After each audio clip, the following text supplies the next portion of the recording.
Good evening and welcome. I'm Chris Parnell. Reporting from Moscow. Tbilisi. Times Square. May your dreams be your only boundaries in life.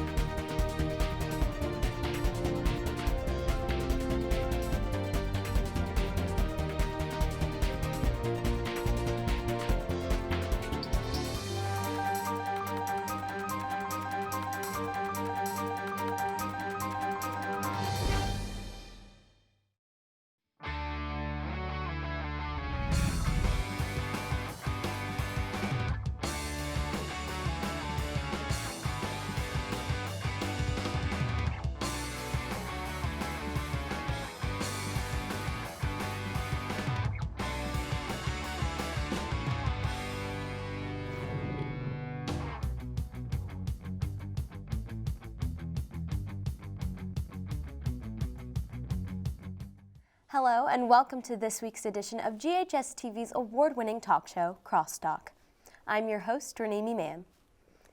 Each week in this time slot, we take a look at different issues, personalities, and events that affect you and our community. In our Mid-South, we are lucky to have a variety of sports teams in a booming market. These teams are not only fun to watch, but are key influential leaders in our community. Later on in the show, we'll be joined by a representative from the AutoZone Liberty Bowl. But first, the Mississippi River Kings are getting ready to celebrate 25 years in the Mid-South. Let's take a look at how they've kept their fan base through their community outreach.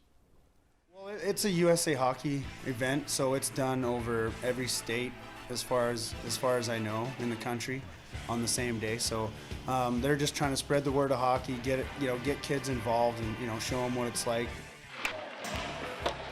It's great for the game. I mean, if we can make it more public across America, that'd be unbelievable. It was great for everybody. I mean, kids start playing hockey, now they go to River Kings games, or vice versa. They go to River Kings games, now they're involved and want to play hockey. Joining me now is Mr. Colby Doris, Director of Community Development at the Mississippi River Kings.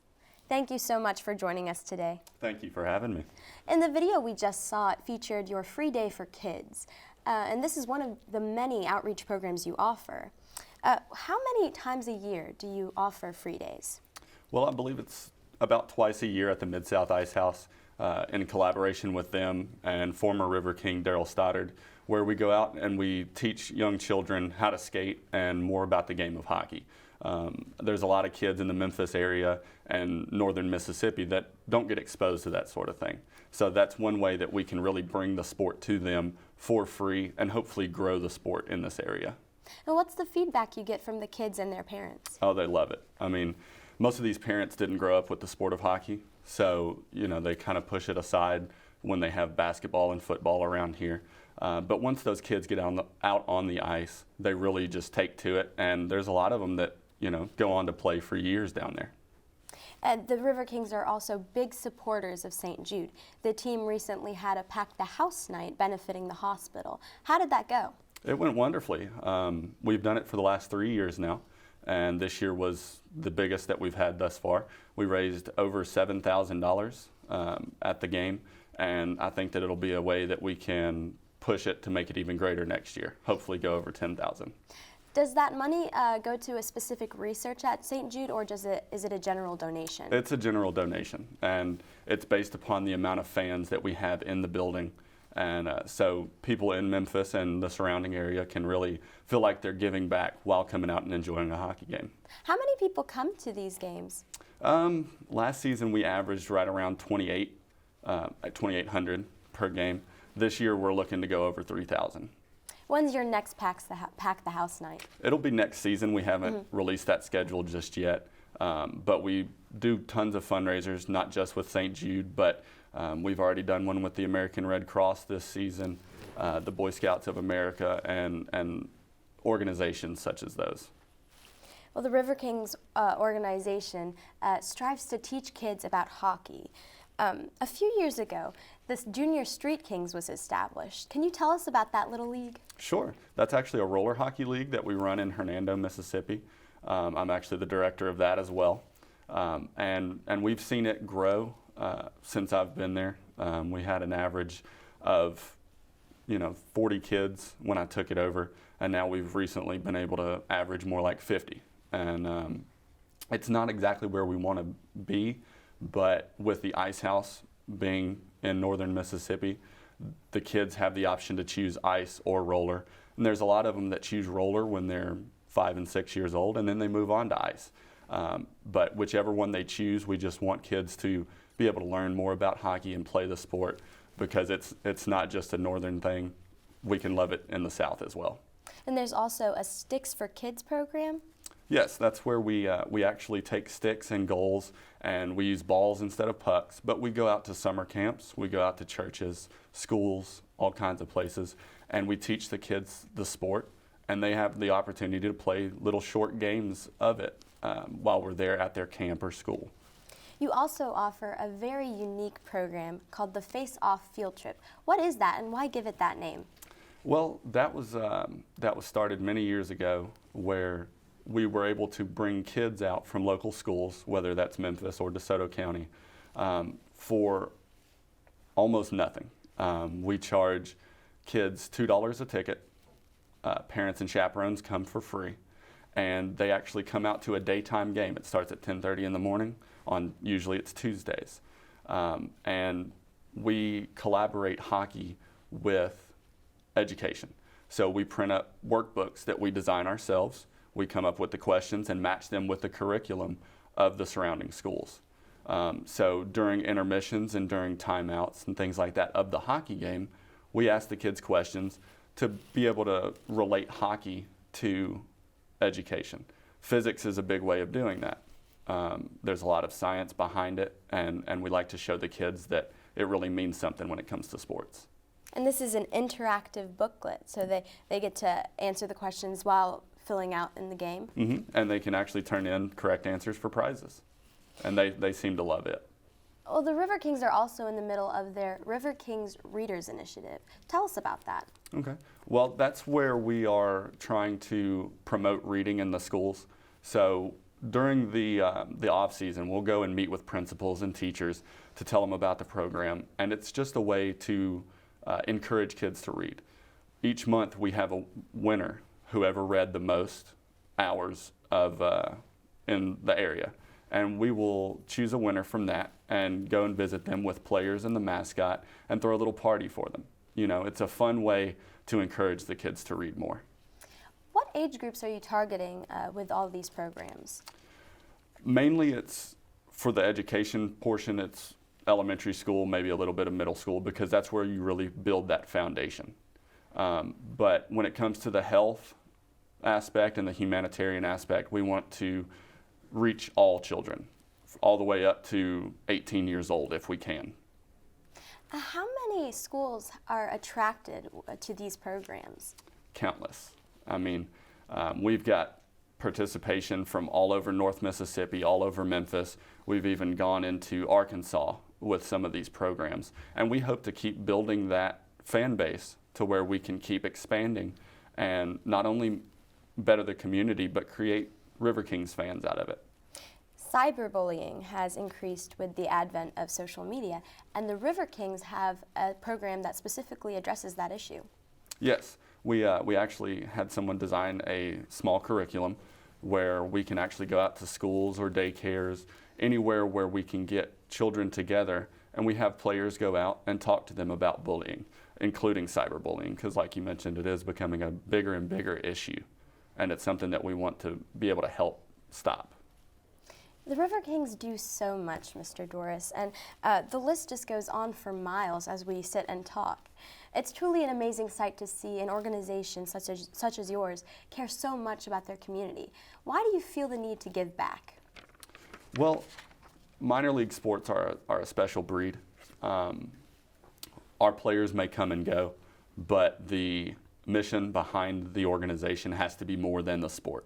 And that's what we're here to do. We're here to be in the community, to make this community a better place. We're not just here for hockey. We're not just here for entertainment. We're here to better this community. One of the many ways you give back is during the Movember cause. Since you are an all-men's hockey team, men's health is very important to you. Very true, very true. And that's something that we've started a few years ago, where we encourage our fans to grow mustaches as a sign of support. But we also recently became official partners with the Movember campaign and raised money for the men's health organizations in this area. How much money did you raise? It was not very much this time, but we're hoping to allow it to pick up steam and do better next year. What's the feedback you get from the people who participate in these programs that you offer? Well, it's one reason why people come and see us is because they love what we do in the community and how many organizations that we help. Whether it's through ticket fundraisers or just raising awareness, being in the community, they really get behind us for that purpose. You also have special nights and have packages for families that may not be able to afford coming to every game. And it's in December, you started the first Pay What You Can night. How did that idea come about? Well, we are always looking of ways to bring more fans into the arena. And we noticed that we had a game that was right after Christmas. Not to mention it was on a Sunday. Sundays usually are for church, not for coming and seeing hockey. So we just put our heads together, and people are running low on money right after Christmas from buying all the presents and traveling and all that kind of stuff. So we thought that it would be a great way to bring people out while helping them with their wallet situation. So we had nearly 3,000 people come to a game on a Sunday, whereas we normally would have more like 1,000. And they seem to enjoy it. They just endless thank yous for being able to do such a promotion. And I think that it's something that we'll look to do in the future as well. So there's another one planned? Not for this season, but we're always looking ahead to the next season or the next 2 seasons, and that's something that we've begun to look at. You also offer a Chick-fil-A meal package. Could you talk about that? Sure. We became partners with Chick-fil-A South Haven this season, and through that promotion we can offer 4 tickets and 4 value meals for $50. Wow. And that's valid for all non-Friday and Saturday games. Well, Mr. Doris, thank you so much for coming out. And it's so amazing to see how even after 25 years, giving back is still a big part of the River Kings mission. Well, thank you very much for having me. If you are interested in buying tickets to see the River Kings in action, head over to riverkings.com or call their box office at 662-342-1755. Right now, we have to take a short break. But when we return, I'll be joined by Steve Earhart, the Executive Director for the AutoZone Liberty Bowl.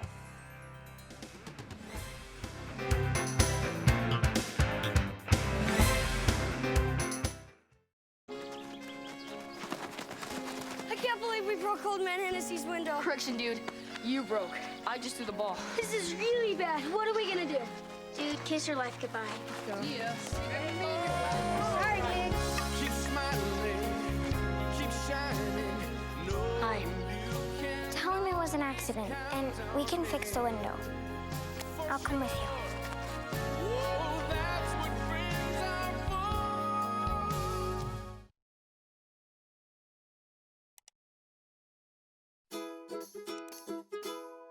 GHS-TV has a new website. You can now view any of our shows on our new media pages. Or check out the latest Wake Up Germantown or Red Devil postgame.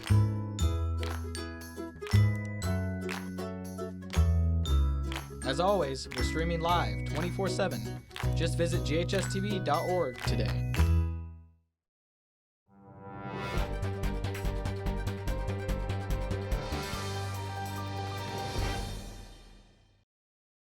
Welcome back to Crosstalk. I'm your host, Renee Ma'am. On this week's show, we're taking a look at local sports organizations and what they are doing to improve our community. For more than 50 years, the AutoZone Liberty Bowl has not only put on quality bowl games, but also has made a powerful impact on the community and one of the most famous hospitals in the world. Since its inception in 1959, the AutoZone Liberty Bowl has always been a showcase for college football's elite teams. From the first game with Penn State and a Bear Bryant-coached Alabama squad to the present, The AutoZone Liberty Bowl continues that great tradition with today's matchup. The doctors and researchers at St. Jude Children's Research Hospital comprise another hometown team that's achieving success. St. Jude is at the forefront of the way the world understands, treats, and defeats childhood cancer and other life-threatening diseases. Through our dedicated team of 80,000 AutoZoners across the U.S., Puerto Rico, Mexico, and Brazil, we're proud to sponsor the AutoZone Liberty Bowl and support the Bowl's charitable partner, St. Jude Children's Research Hospital. I think what the AutoZone Liberty Bowl does in helping to raise dollars for St. Jude's is awesome, baby, with a capital A. Thank you, AutoZone Liberty Bowl. Thank you, kids. Joining me now is Steve Earhart, the Executive Director for the AutoZone Liberty Bowl. Mr. Earhart, thank you for coming and joining us. I'm glad to be here. You guys do a great job out here. I've been watching this show for many, many years. I'm an old Germantown resident. So well, thank you so much. Appreciate what you do. Most people know the Liberty Bowl game, but people may not know that you are an organization that operates year-round. That's right. We have about 500 members. It's the AutoZone Liberty Bowl Festival Association. We put on all kinds of community events, from the golf tournaments, the rodeos, the parades, the galas, raise money for St. Jude throughout the year. You saw in the little clip, we honor a distinguished American. This year it was Dick Vitale, the famous sportscaster. So we're at work all year round. This year's game was record-breaking on many levels, but for the local economy, what made this year unlike any other? Well, we had a coming together of some great events. We had a perfect day and time because we played on Saturday, January 2nd, and of course that meant the New Year's holiday there, so the thousands of people that came in from both Kansas State and Arkansas had basically 4 or 5 days. The team stayed for a record period of time.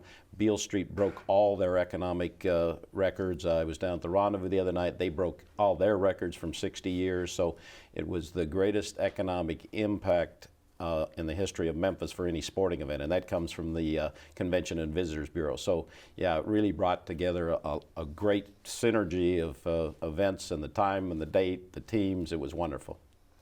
As we saw in the beginning of this segment, the Liberty Bowl is a big supporter of St. Jude. How does your organization raise awareness and raise money for the hospital? Well, the bowl came to Memphis over 50 years ago, just about the same time that Danny Thomas was founding St. Jude Children's Research Hospital. And I knew Danny a little bit. He took me under wing some 30 years ago and said there's 2 ways to reach the American public. It's through entertainment and through sports, because we can all talk that same language, just like we're talking here today. And so Danny said that's the way to reach the public. And he did that in the early days of raising money with his buddies Sammy Davis and Frank Sinatra, and then we've been doing it for some 50 years, and that's one reason why St. Jude's associated with golf tournaments as well, because we can all talk about sports together and enjoy it and then raise money and awareness at the same time. So we've been working together with St. Jude for years and years. Everything we do has St. Jude in it. In fact, in our logo, the AutoZone Liberty Bowl logo, St. Jude is emblazoned there in the middle of the gold Liberty Bell, which is our symbol. So we really are aware of that, and that's one of our primary missions, is to raise awareness not only here in Memphis, but around the rest of the country and the world, because this telecast is the largest single telecast originating from Memphis every year, and it goes worldwide. I had some friends last year watching the game down in Sydney, Australia. So it's a very important set of events for St. Jude. Well, every year before the bowl game, the players of 2 select teams get to visit the children at St. Jude. We have a clip from the 2014 visit. Oh, great. Let's take a look.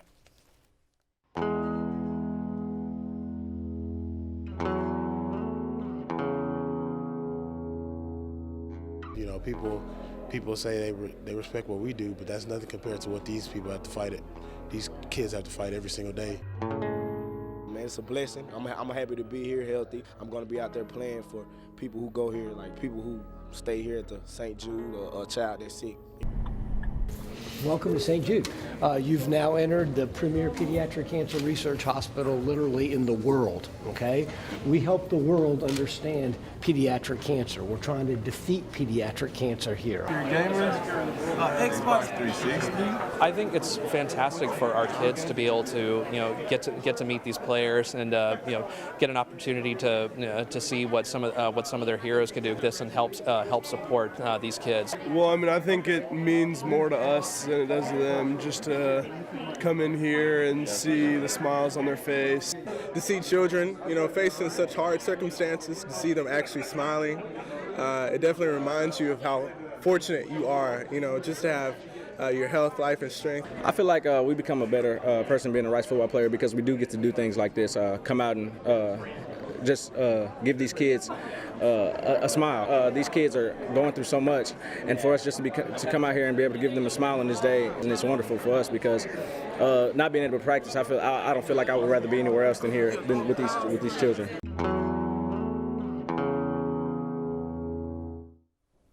Mr. Earhart, what do you think the players and the patients get out of this visit?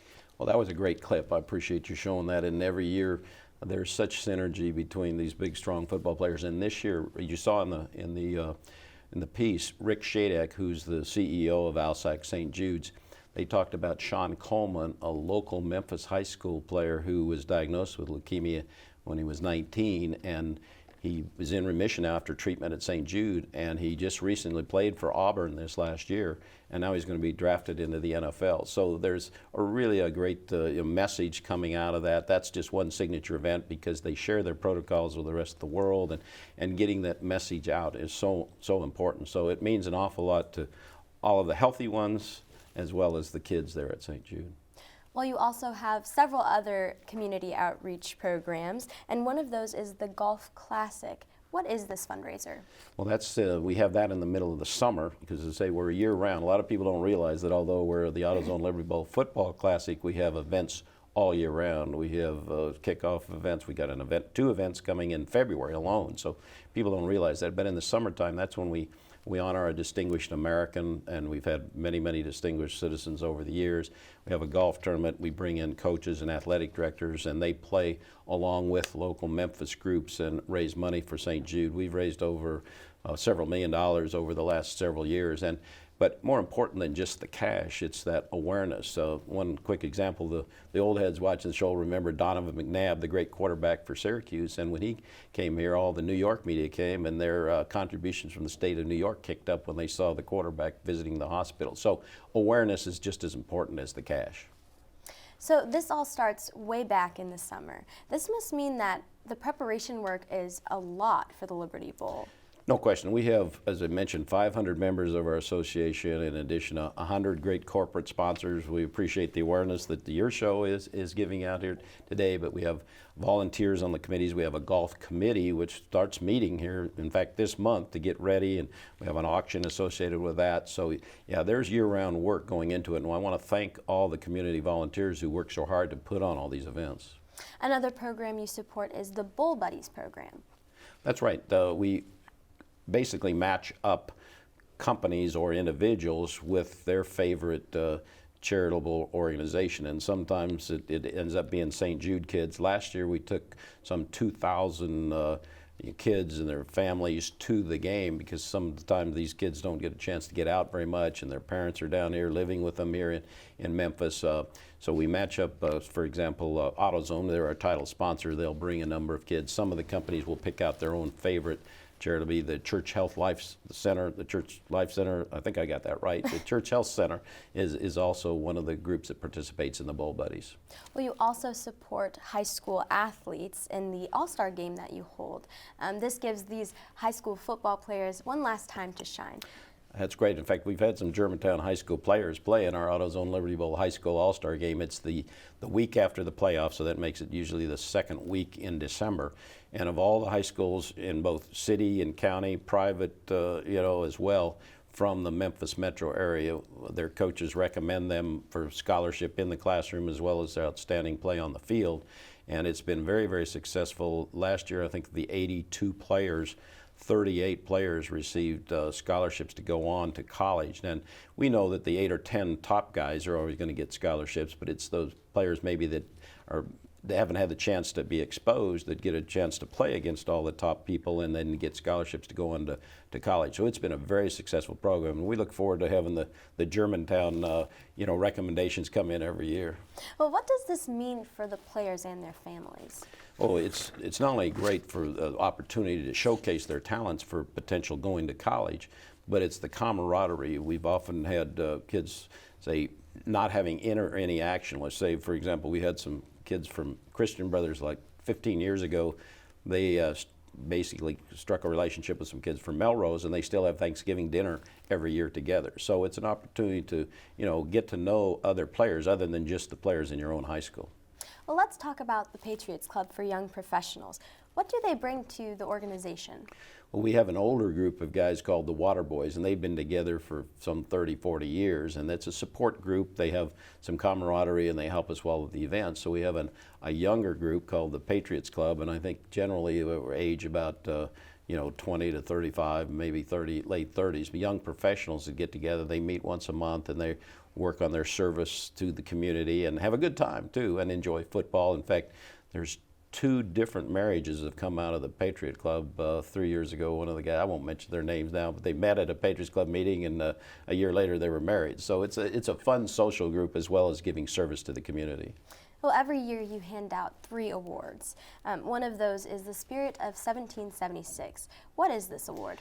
Again, service to country and community. This year, Commissioner Mike Slive, those of you who follow football know that he was the longtime commissioner of Conference USA, and then he became commissioner of the SEC. In fact, was listed as the most powerful guy in college sports here recently, but he recently retired. He was undergoing some cancer treatments, and so we were very honored to bring him into town, and for his years of service presented him with our Spirit of 76 award. Well, basketball analyst Dick Vitale received the Distinguished Citizen Award. How do you pick an honoree for these awards? Well, we try and find somebody who has reached the pinnacle of their profession, and it cuts across all lines. We've had Nobel Prize recipients, we've had retired generals, we've had governors, we've had entertainers, so we really get nominations from our committees, and then we say who has reached the pinnacle, who's also a good individual, who is somebody we want to honor with this very distinguished award. Of course, some of the early winners, Danny Thomas, who founded St. Jude Children's Research Hospital, and again, when we had the Nobel Prize winner, as well. And so it's any profession who reached the peak. Well, Mr. Earhart, we are looking forward to next year's Liberty Bowl. Thank you so much for coming on our show. Well, thank you, and thanks to everybody who supports the AutoZone Liberty Bowl and all our activities. I hope through our interviews today we have highlighted some of the great work our local sports organizations are doing to improve and enhance our community. Thank you to all our guests for coming on our show today.